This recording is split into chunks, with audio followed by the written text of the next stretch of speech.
John Glenn's oldest childhood friend. No. His parents aren't here. They went to Bozeman. I too have known John Well, since that's we were what in they said. diapers, our freshman year of college. I lived with him throughout college and in a Somerville triple-decker while John was in law school. And I know well that to have John Glenn in your life is to truly live.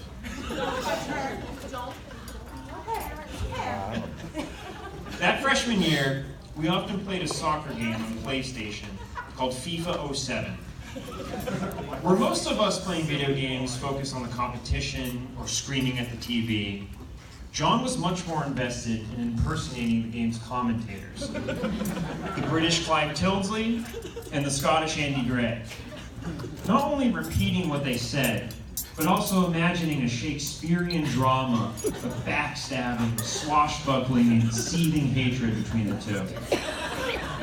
In John's world, in between the play-by-play, Andy was often on the lam for murder, and Clive was reluctant to cover it up. I knew then that this ethnically ambiguous tan man in a tan jacket was a singular being. If Robin Williams, Ken Burns, Ken Jennings, John the Baptist, and a wild mongoose had a baby, they would make a mutant with the heart and mind of John Glenn. In reality, John is the only begotten son of John Sr. and Joy Glenn, and he is the embodiment of joie de vivre. He is boisterous, spontaneous, and laser-witted. One time in 2011, about 7 of us stayed at our friend Jason Good's parents' basement. Everyone was falling asleep, and out of the darkness, John blurted, "Hey Justin, do you get mad easy?" Dave Keat, another groomsman, has said that John's biography would be called John Glenn, a Man in Full. John invented the Glenn split. You get 3 slices of pizza, John gets 5. He has earned many nicknames from many people.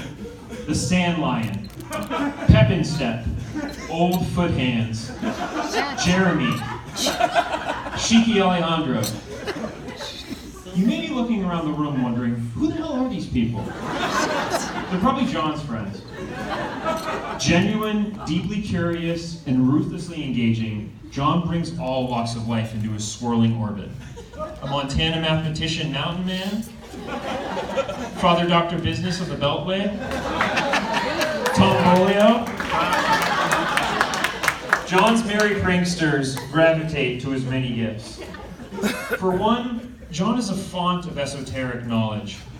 Sarah somehow tolerates his steamy affair with Wikipedia.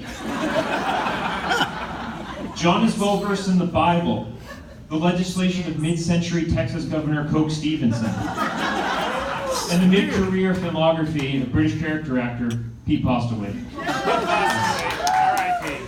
He also has an incredible memory, which is both an asset and a liability in marriage.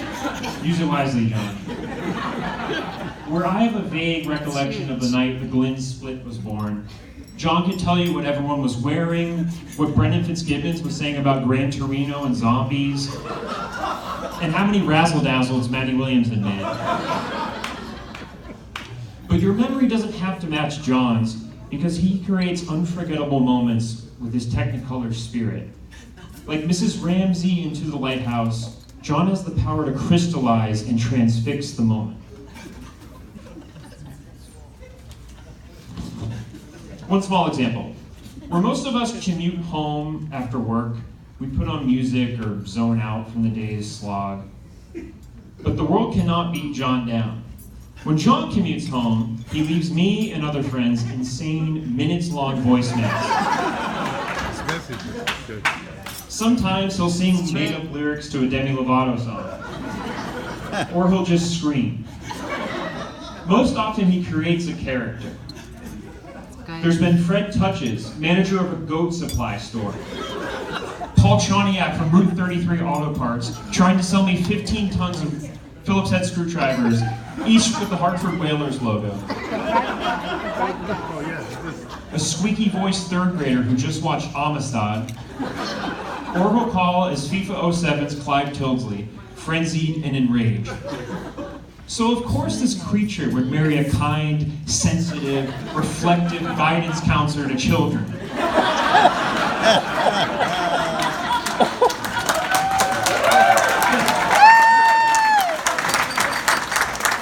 The magic between a couple is fully known only to the couple. That's part of the magic.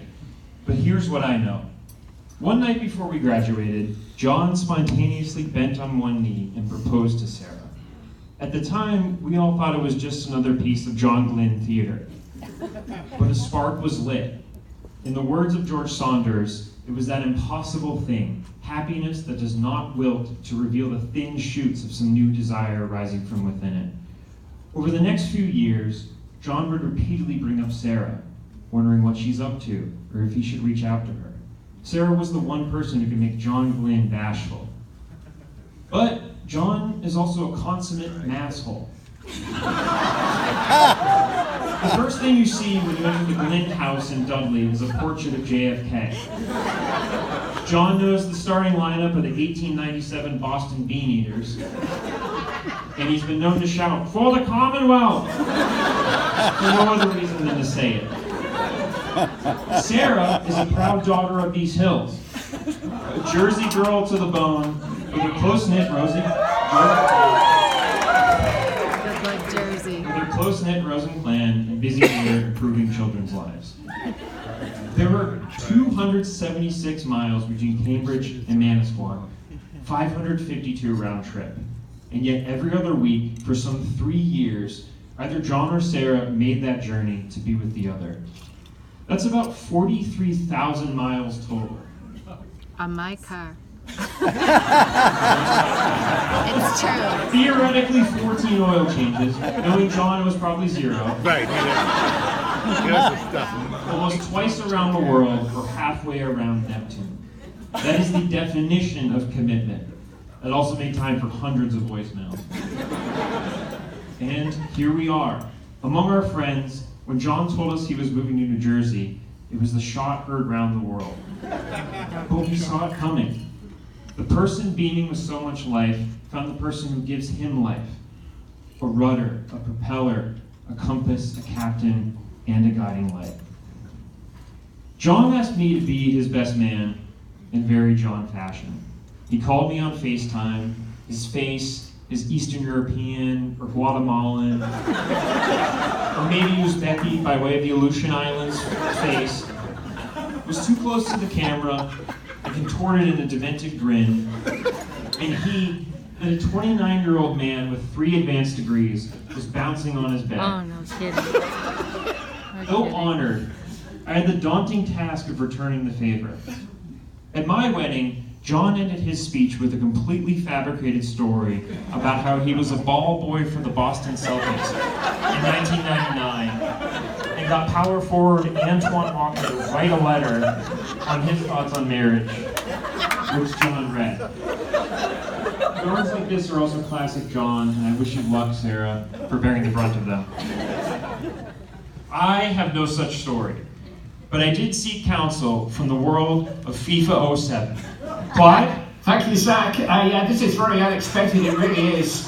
Sarah Rosen is Premier Division, Champions League standard. John Glenn is, well, frankly, not in her league. I mean, this is a mismatch, let's face it. But marriage is a funny game, anything can happen and often does, so let's kick off and get on with it. Good luck to the Glens from me, Clive Tildesley. Zach, John, just one other thing. FIFA is not real.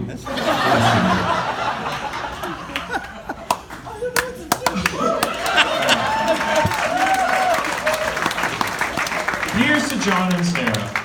May you always inspire each other to be the human beings you aspire to be.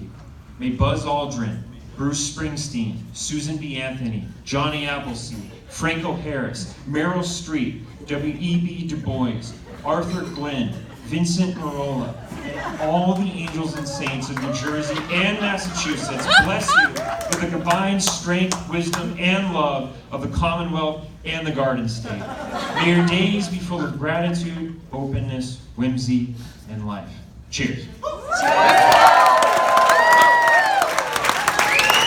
One more time, a big round of applause for Danny and for Zach, who are doing a great job with their toast tonight.